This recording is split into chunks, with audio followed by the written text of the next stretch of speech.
धरती पर आवा, लेप करे स्वामी के पावा। स्वामी जी के पास में रेवतीदास आया कि महाराज मैं तो यही जाऊंगा, आपने इनको कुछ दिया है तो आपकी दया कृपा हो जाएगी तो मुझे भी आप दे देंगे, मैं छोड़ के नहीं जाऊंगा। तो चरणों को पकड़ लिया, चले ठीक है रहो जो बताएंगे, जो सुनाएंगे वो सुनो और जो कराएंगे वो करवा कोई मना नहीं करता। बोलो। रेवती दास बोले असबानी, मैं रही हूँ इनके ढीघ्र स्वामी।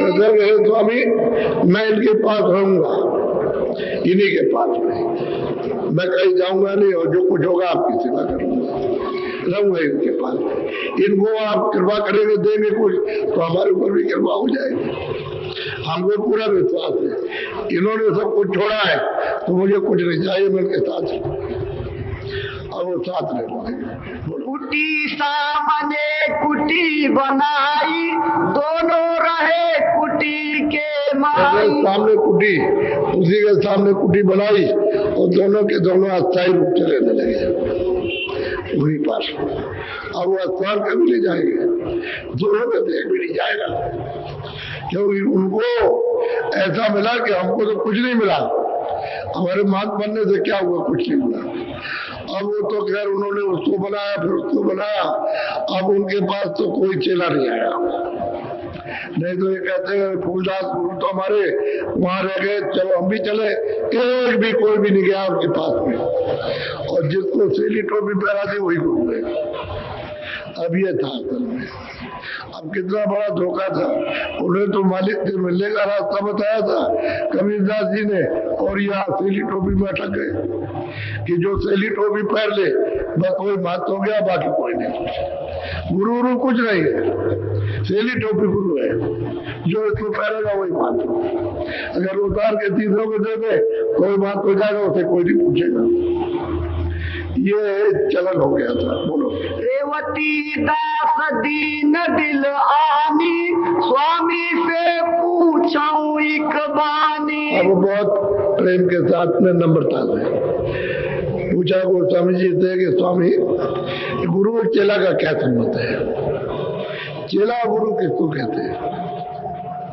तो गोस्वामी जी महाराज समझा रहे, गुरु चेला कर कैसा लेखा, सो स्वामी मोहि कहाऊ विवेका। तो गुरु चेला का जो संबंध है स्वामी उसको थोड़ा सा विस्तार से बता दीजिए। बोलो। रेवती दास सुनाओ तुम भाई, या की विधि कहाऊ समझाई। रेवती दास देखो तुम्हारे जानने के लिए तो मैं तुमको इसके संबंध में बता दूं कि वास्तव में चेला गुरु कहते किसको है। बोलो। नहीं कोई गुरु नहीं कोई चेला, वो है सब में एक अकेला। कहते हैं भाई ना कोई गुरु है ना कोई चेला, सब में वो एक अकेला गुरु है, कोई गुरु चेला नहीं है। तुमने अगर माना है कि गुरु है, लेकिन वो तो नहीं कहेगा मैं गुरु हूं। जब गुरु कह देगा तब तो सीधा नरक हो जाएगा। चेला कहेगा मैं चेला हूँ तो ठीक है, उसका भाव अपनी जगह पर, लेकिन गुरु नहीं कह सकता कि गुरु जानकार है कि गुरु और चेले का जीवात्मा का और उसका क्या संबंध है। तो कहते हो तो समय है कि समय बस रहा, वही उससे अलग नहीं है। बोलो। जो कोई गुरु चेला कर जाना, सोई सोई परे नरक की खाना। जो कोई भी होगा आगे और पीछे, जो कोई भी गुरु और चेला का संबंध जोड़ेगा तो वो सबके सब नरक को जाएंगे, एक भी बचने वाला नहीं है। बिल्कुल साफ साफ समझा रहे हैं कि गुरु चेला नहीं है, भूल है, तो भूल को मिटा दो और वो सबका एक गुरु है, वो माने। यहाँ भूल पड़ी हुई है, तुम्हें भी भूल है, उसमें भी भूल है, तुम्हारी भूल मिल जाए, आपकी भूल मिल जाए तो तुम अपने घर में पहुंचो, एक ही गुरु है, वो सब में विराजमान, उसी के जीवात्मा है, उसी की रूह है, वहीं से आई है, तो गुरु चेला नहीं बन सकती। लेकिन आप कहते हो हम गुरु है और हम चेले हैं, वो जो मानेगा कि हम गुरु है वो नरक में जाएगा, उसका उद्धार नहीं हो सकता। गुरु इसलिए रामायण में कहा है अंधा गुरु और बहरा चेला, और नरक में ठेला ठेला दोनों जाएंगे। दोनों, क्योंकि वो बहरा है, वो अंधा, वो कुछ जानता नहीं है और कुछ समझता नहीं है, तो दोनों के दोनों सीधे नरक हो जाएंगे। और वो रेवतीदास जो इतना क्रोधित होता था और नाराज होता था अपने गुरु से, तो दोनों के दोनों जाते, उसको कुछ दिखाई नहीं देता भोलेनाथ को, और वो कुछ उनकी बात को सुनता नहीं है, तो दोनों नरक में जाएंगे। बचेगा उनमें से दोनों में कोई नहीं। लेकिन अब क्योंकि वो गोस्वामी महाराज के पास पहुंच गए तो उसको समझा रहे कोई गुरु चेला नहीं। जब मैं बोले एक अकेला बोलो, चेला होई कविधि भाई, गुरु होई 84। अब गोस्वामी महाराज कहते हैं कि भाई चेला हो तो उसके लिए ठीक है, उसका भाव ठीक है कि हम सेवक हैं, हम मतलब ये सेवादार है, सेवक है, हम प्रेमी है, लेकिन गुरु नहीं कह सकता है कि हम गुरु हैं, वो नहीं कहता। वो अगर कहता है उससे कि हम गुरु हैं तो सीधा 84 में जाएगा, उसको कोई बचाएगा नहीं। बोलो, स्वामी मैं तू जो तजय रहे दीन गति सोई, गुरु नवय जो शिष्य को साधु कहावे। वो कहते हैं कि भाई गुरु कैसा चाहिए कि दीनता होनी चाहिए, और गुरु जो है वो कहते हैं सबको नवे, गुरु सबको नवता। आपको बताया कि जितने पंडित आए थे सबके पैर छुए, सबके, और पैर छुए और ठीक से छुए, पैर ऐसे नहीं, और उन्होंने आसन दिया और हाथ जोड़ा कि आपने हमारे ऊपर अपनी दया की है, हम तो भिखारी हैं और आप दयालु हैं, आपने दया की है तो बुलाइए, आप बैठिए। वो उनको नबे यानी पैरों को छुआ उनके, तब वो जो क्रोध था उनका तब शांत हुआ। कहते गुरु नवे जो तो गुरु नबता है, यानी मालिक की वो जीवात्मा है, वो तो गुरु नहीं बना सकता। वो कहता है कि भाई मैं तो सेवक हूँ, वो तो उसका भाव श्रद्धा ठीक है, कार्यक्रम ठीक है उसका क्रिया का शारीरिक, लेकिन वो नहीं कह सकता है कि मैं गुरु हूँ, ये चीला है। वो अगर ये कहता है और अंदर में समझता है तो सीधा नरक हो जाएगा। स्वामी कह रेवती सुनाओ, कहो कबीर मुख बात, कही कबीर सब में बसाओ, को गुरु चेला सा। कबीर साहब की बात को सुन लो। कबीर साहब कहते हैं कि भाई मैं तो न कोई गुरु है न कोई चेला, और मैं तो सब जगह बसता हूँ, हर जगह, हर घट में, हर घट में रहता हूँ, तो मैं तो उससे अलग नहीं, मैं सब वहाँ कोई गुरु कोई चेला नहीं। तो कबीर साहब तो ये कहते हैं तुम क्यों बनते हो महान, क्यों अपने आप को गुरु बनते हो, चेले बनाते हो? हमें गुरु एक चेले को बनाते हो तो तुम्हारा तो ये भाव है कि हम गुरु है और ये चेला है, और वहाँ वो कहते हैं हम सब में बस रहे हैं, तो आप उस मालिक को आप गुरु नहीं बना सकते, चेला नहीं बना सकते। वो अपने समान ही सबको समझना है और दीन रहना है, क्योंकि उस पर आवरण है, गंदगी है उस पर, वो जानता नहीं है, न देखता न सुनता है, तो उसके सामने झुको, नम्र रहो, और नम्र रहने से उसको ये वस्तु मिल जाएगी। और तुम भी बैठे रहोगे कि हम गुरु है, बैठे रहोगे तो आपको चीज नहीं मिलेगी। कह कबीर सब माही विराजो, सब मैं किया सभी मैं साजो। कहते हैं भाई सब में रहता हूँ और सब में ही किया है, और मुझे से ये सब कुछ है, और मैं हर जगह रहता हूँ, तो तुम कैसे चेला गुरु बनोगे? चेला भाव रखो श्रद्धा का, सेवका का भाव रखो, लेकिन अपने को गुरु चेला नहीं बना सकते, गुरु नहीं बना सकता। वो भी मतलब दीन रहेगा और सेवा करेगा, क्योंकि उसकी गंदगी जो है जमा है उसको धोएगा, उसी का नाम तो भी है। जो मन को, बुद्धि को, चित्त को और हित आत्मा कर्म को, गंदगी को धोए और जीवात्मा की सफाई करे, वो सेवक होता है, वो सच्चा सेवक है। उससे ज्यादा कोई सेवक नहीं है और उससे ज्यादा कोई सिद्ध नहीं है, वो सच्चा सिद्ध है, जीवात्मा को साफ करने वाला। और मालिक से जब मिला देता है तो कहता है तुम और हम एक, इसमें कोई भेदभाव नहीं, मालिक और वो एक है, दो नहीं हो सकते। तो दो स्वामी महाराज कहते हैं कि ये प्रभु और हम एक है, और हम और प्रभु एक है। इसमें कोई फर्क नहीं है। वही कबीरदास की बात याद कर रहे कि वो जो शब्द लिखा है तो तुम क्या पढ़ते हो क्या समझते हो। उन्होंने लिखा है अभी तो सब विस्तार हुआ और ना मतलब और अभी अब सब जगह है, तो तुम चेला गुरु नहीं, ये नहीं बना सकते। बोलो। कहा कबीर हम सबके माई, सब हम किया सभी सब ठाई। कहते हैं भाई हम सबके अंदर है और हम ही ने ये सब किया, हमारी मौज हमारी मर्जी हुई तो हमने ये सब कुछ किया। हम सब जगह मौजूद है, कोई जगह खाली नहीं है। सबके माही पासा कीना, सब में हमी को चीना। कहते हैं जब जागृति होगी तुम आँख खुलेगी, तुम्हारे कान खुलेंगे तो तुम हमको देखोगे, दूसरा और कुछ दिखाई नहीं देगा। हम सब जगह बसते हम ही नहीं विस्तार किया, सच्ची बात है भाई। अनामी पुरुष ने ये विस्तार किया और वही से जीवात्मा जगाने के लिए यहाँ आई है मालिक का संदेशा लेकर और इनको साफ सूफ करके और वापस ले जाती है।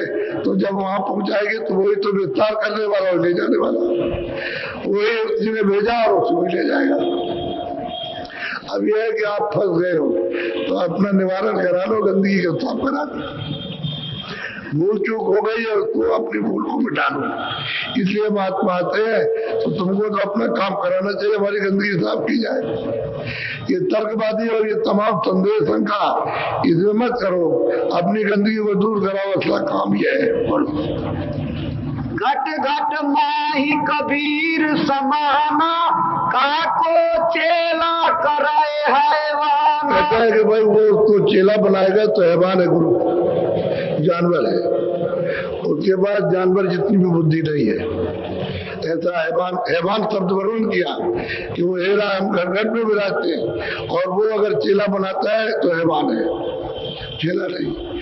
तुम जिस गति से रहो, जिस काम के लिए तुमको भेजा है, इसकी शुद्धि सफाई के लिए जो कर्मों में फंस गया है और गंदगी आ रही है, भटका खा रहा, उसको साफ करके जल्दी से ले आओ।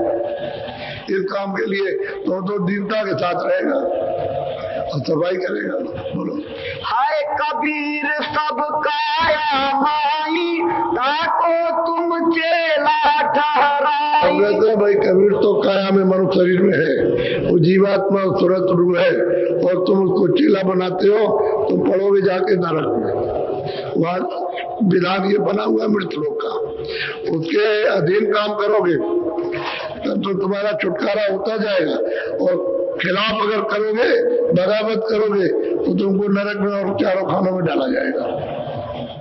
तो एक जीव की ये दुर्गत होगी, महात्मा मिल जाए तो अपनी सफाई के लिए लगो कि हमारी शुद्धि सफाई हो जाए और रास्ता हमारा साफ हो जाए और जीवात्मा के ऊपर का कर्मों का भार जो पाप उनका उतर जाए, सब काम बने। बोलो। कहा कबीर सब ठाम ठिकाना, सोई कबीर का पुकारा। ऊपर चलो तो सब जगह पर आपको मिलेंगे, गुरु हर एक स्थान पर मिलेंगे, वहाँ उनकी सबकी बैठक है। यहाँ से चलो तो मिलेंगे, ऊपर चलोगे तो मिलेंगे, स्वर्ग में चलोगे तो वहाँ बैठक है, ऊपर में ईश्वर के लोक में जाओगे तो वहाँ, और ब्रह्म लोक में जाओगे तो हर जगह मिलेंगे आप। अगर नहीं मिलेंगे तो आगे रास्ता नहीं जा सकते, वो हर जगह दर्शन देंगे। और तुम यहाँ पहचान लोगे तो सकल तुमको जब पहचान में आ जाएगी तो हम पहचान लोगे कि इन्होंने रास्ता बताया, तो बताएंगे इधर चलो आप, इसमें देखने में मत उलझो। ये थोड़ा सा मृतलोक से ज्यादा सुख है, यहाँ भूल जाओगे तो ऊपर नहीं जाओगे, इसलिए इसको छोड़ के चलो ऊपर। तब वो साधक जो साधना करता है वहाँ जो आनंद पाता है उसको छोड़ता नहीं। छोड़ता कौन है? तुम जरा जरा तो छड़े का आनंद पाए हुए हो, कितना उपदेश करते हो, छोड़ते नहीं हो, उसी में लिपटे रहते हो रात दिन उन्हीं भोगों में। ये नहीं छोड़ा जाता है जो छड़े गए, तो वो आपको मिलेगा तो कैसे आप छोड़ दोगे? उसके लिए गुरु की जरूरत है सब जगह। वो ले जाएगा, देखो हमारा ये रूप है, फिर कहेगा देखो हमारा ये रूप है, ये देखो ये रूप है, ये रूप ये असली है और ये असली है, सबको बता दे जाएगा और हर शरीरों में मिलेगा। लिंग शरीर, स्थूल शरीर में, फिर लिंग शरीर में, फिर सूक्ष्म शरीर में, फिर कारण में, कारण से पहले जब कोई भी शरीर नहीं है वहां मिलेगा, वो ले जाएगा आपको। और आप देखते जाओगे और सुनते समझते जाओगे और सुनते जाओगे दोनों। कस कस ज्ञान तुम्हारा भाई, भूल न अपनी देखा जाई। गुरु को भी सुना रहे हो जो बैठा फूलदार, कि भाई तुम्हारा ज्ञान किस तरह का कि तुमने इतनी भूल कर डाली, ये मेरा चेला है और ये मतलब मैं इतना गुरु हूं, ये सबसे बड़ी ज्ञान नहीं, तुम्हारी दृष्टि नहीं खुली है। अगर दृष्टि खुल जाती तो कभी ये भाव नहीं आता चेला और गुरु का, फिर तो सेवक भाव रहता कि हमको सेवा करना है, कि हमको मालिक ने इसलिए भेजा कि जीवों की सेवा करो, इनको दो, इनको रास्ता दो और मदद करो, इनकी सहायता करो, इनको वहां से ले आओ। अरे आपने कर्म तो किया लेकिन गुरु चुकाएगा तभी आपका कर्म साफ होगा, और जब तक वो चुकाएगा नहीं तब तक मतलब ये सफाई नहीं हो सकती। तो काल का देश है, उसने तो आपको मांग करके उससे ले लिया और ले आया, आपको यहाँ डाल दिया, अपना विधान बना के जीवात्मा को बचा लिया। अगर विधान नहीं बनाता तो ये सब के सब निकल के वापस लौट जाते जहाँ से आए थे। विधान बनाए, और जब आए थे तो कोई विधान नहीं था, तब तो ये जीवात्मा सब वापस गई, सब की सब। जब तक विधान नहीं बना, कानून नहीं बना, तब तक जितनी भी जीवात्माएं मनुष्य शरीर में आए सब लौट गई, उस समय अपने वापस लौट गए, वो कभी नहीं आएगी। अब विधान बन गया और आपको अधिकार दे दिया है कि हम तुमको जो भी करो, चाहो अच्छा या बुरा, देखो या सुनो या बोलो, हाथों पैर से क्रिया करो, तुम स्वतंत्र हो, जो कुछ भी करोगे वो हमारे लिखा जाएगा, इसका हम हिसाब लेंगे, ये आपको देना पड़ेगा। ये कर्म कर्जा होगा और ब्याज लगेगा और सबका मैं अदा करूंगा, इसमें फंस गया। पहले जितने भी आए थे सब जीवात्माएं वापस चलेंगी, कोई टिकी नहीं। समय जितना दिया तो उतने समय तक रहे, और बाकी सब के सब रोज आए रोज जाए। उस मालिक के पास रास्ते में कोई चौकी पहरा नहीं और ना कोई वहां पर्दा है कि चलो भाई पर्दा डाल दिया तो उधर नहीं जा सकते, रास्ता सब खुला सब सीधे आओ और जाओ। लेकिन जब विधान बनाया, देखा कि सब चले जाएंगे, तब विधान बनाया। वो भी सब जो जब खत्म होने लगा तो उसके बाद में विधान बनाया कि चलो जल्दी इनको रोको, कर्मों में डालो। तो फिर आपको अधिकार दे करके बुला दिया, इस भूल में आपस में बोलो।